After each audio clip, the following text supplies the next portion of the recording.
大家好，我是夏妈。最近开始馋面食，今天就做了酱香味道的粉条韭菜包，又软又糯，超好吃。家里只有这种粗粉条，大家也可以用细粉条哦。掰碎以后用开水给它泡上一会儿，泡发泡软。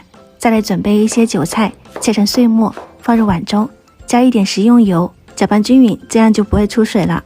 再来准备酱汁，生抽、老抽，再来一点食用盐、五香粉、鸡精、蚝油。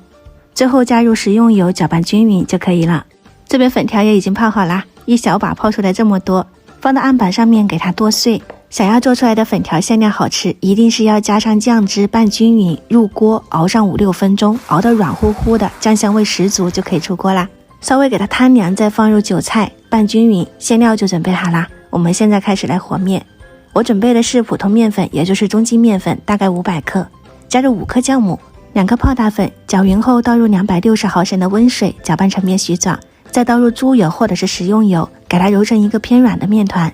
蒸包子和面可以软一点，不像馒头，给它搓成长条，切成面剂，直接给它按成饼，多包一些馅料，大概3-4勺。捏得不好看没关系，皮薄馅料多，吃起来才香。丑包子只要里面好吃就可以了。放进蒸笼里面先休息一会儿，大概20-30分钟，让它开始发酵。发酵好后面皮有反弹，就可以上锅蒸啦。开水入锅，蒸上15分钟就可以出锅了。热气腾腾的韭菜粉条包可以开吃啦。面皮的松软搭配馅料的软糯咸香，真的是巨好吃。如果你也想吃，一定要收藏起来试一下哦。喜欢我的视频记得关注我，我是夏妈，我们下期再见。